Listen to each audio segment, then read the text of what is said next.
Good evening, ladies and gentlemen. Welcome to the Trent Rogers Show. I am Trent Rogers, as if you didn't already know that. But to start us out tonight with news, today in London, two lovebirds who apparently had just a wee bit too much to drink were caught fornicating, doing the dirty, making it happen, if you know what I mean, on the front lawn of the Windsor Castle. And for those of you who don't know, that is Queen Elizabeth's lawn. That would be like someone here in the States fornicating, doing the dirty, making it happen, you know what I'm talking about, on the White House lawn. Which would just be terrible because no one wants to see that. Anyway, speaking of the White House, former presidential candidate for vice president, Sarah Palin, has admitted to being gay. Actually, that's not true. I just made all of that up. But her daughter, Bristol, has called it off with baby daddy, Levi. This was about a month ago. You're probably all saying, oh, what old news. But I have more. Turns out Levi is hard for bucks. So he is doing whatever he can to make a buck and has been going to the media about it. But not about making a buck. Actually, about Bristol. And turns out, to retaliate, Bristol has said if he does anything else, she is going to sue. What for, I don't know, because it's apparent he has no money. Swine flu! Yet again, it is affecting the celebrities.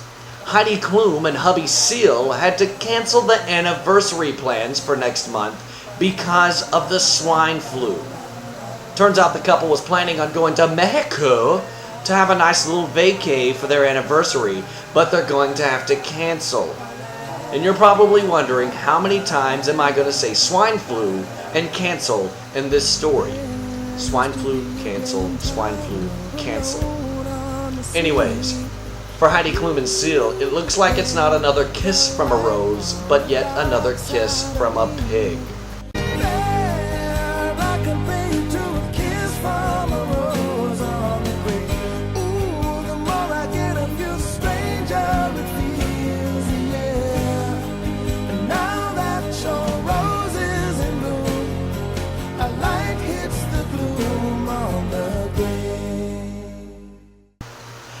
And anyone using hydroxycut should probably stop. The FDA announced today that hydroxycut is causing serious health issues and would not announce what it was. Apparently, when asked the Hydroxycut Corporation, all they replied was, it doesn't do anything. I made that last part up also. Just don't use it. Now, for a new segment that we have called A Moment of Laughter. It's something we decided to do just the other day, but I want to bring it in now. It's called A Moment of Laughter. Ladies and gentlemen, with great pride do I introduce our next guest for the evening, Dr. Freddie Wells. Freddie Wells is from Hoboken, New Jersey, and does he love telling jokes? Yes, indeed. He was recently arrested for telling jokes at a subway station near the Times Square bathhouse. Welcome, Dr. Wells. How are you doing this evening? I'm doing pretty good, buddy. How you doing? I am doing fantastic, fantastic. Do you have any funny jokes for us tonight? Well, as a matter of fact, I have a couple I might want to share with you tonight, buddy. Why don't you go ahead and do that with us? Let me tell you one here. You ready? I am ready. Go for it. You know, this duck hunter, he was out in the woods. Now, I tell you, he was enjoying this beautiful hunting weather, and he felt the urge to have to relieve himself and take a leak, you know. Of course. So, he walked over to the bushes and propped up his gun against a tree. And Trent, suddenly, a strong gust of wind come by and blew that gun over. It discharged it, and it shot him right straight in the penis. Oh my gosh. Oh my goodness. Well, after awakening several hours later in a hospital bed, this duck hunter was approached by his doctor. Sir, the doctor begins, I have some good news and I have some bad news. The good news is that there's no internal damage. and were able to remove all the buckshot. Wow, that's great, said the hunter. Now, what's the bad news then? Well, the bad news is that there's some pretty extensive buckshot damage done to your penis. And I'm going to have to refer you to my sister. Oh, well, that's not so bad, Doc, the hunter replied. Is your sister a plastic surgeon? Well, not exactly, answered the doctor. She's a flute player.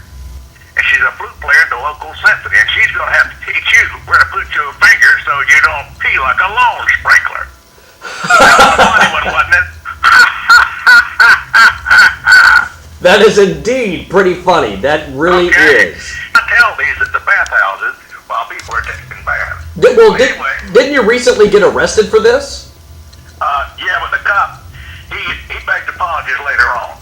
Now, I'll be down there tonight about 11 o'clock. You know, And if the police don't come by, what I will do is I'll tell jokes as long as I can. And if you want to come down, I want to invite you, and I can invite your young lady to come with you too. Y'all have a good time. And then after I see you finish telling the jokes, you can take me out and feed me supper.